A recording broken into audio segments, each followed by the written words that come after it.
नाज़रीन, वफ़ाक़ी घरू वज़ीर राणा सनाउल्लाह जी सदारत हेठ कराची में अमन अमान बाबत इजलास थियो आहे। इजलास में वॾो वज़ीर मुराद अली शाह, चीनी consul general administrator Karachi Murtaza Wahab, वफ़ाक़ी घरू सेक्रेटरी, चीफ सेक्रेटरी सिंध, सूबाई घरू वज़ीर, डीजी रेंजर्स, आईजी सिंध ऐं ॿियनि लॻापियल अमलदारनि शिरकत कई आहे।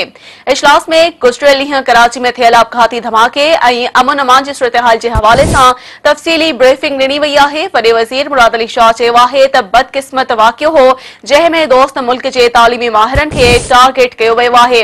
असांखे पंहिंजी सिक्योरिटी वधीक बहितर करणी पवंदी। घरू वज़ीर राणा सनाउल्लाह चयो आहे त असांखे गॾिजी मुल्क खे अहिड़ी दहशतगर्दी खां पाक करणो आहे। वफ़ाक़ी सरकार सिंध हुकूमत जी हर तरह जी मदद करण लाइ मौजूद आहे। नाज़रीन, अहम ख़बर अवांखे ॿुधाए रहिया आहियूं त वफ़ाक़ी घरू वज़ीर राणा सनाउल्लाह जी सदारत हेठ कराची में अमन अमान बाबत इजलास थियो आहे। इजलास में वॾो वज़ीर मुराद अली शाह, चीनी consul general administrator Karachi Murtaza Wahab, वफ़ाक़ी घरू सेक्रेटरी, चीफ सेक्रेटरी सिंध, सूबाई घरू वज़ीर, डीजी रेंजर्स, आईजी सिंध ऐं ॿियनि लॻापियल अमलदारनि शिरकत कई आहे। इजलास में गुज़िरियल ॾींहुं कराची में थियल आपघाती धमाके ऐं अमन अमान जी सूरतहाल जे हवाले सां तफ़सीली ब्रीफिंग ॾिनी वई आहे।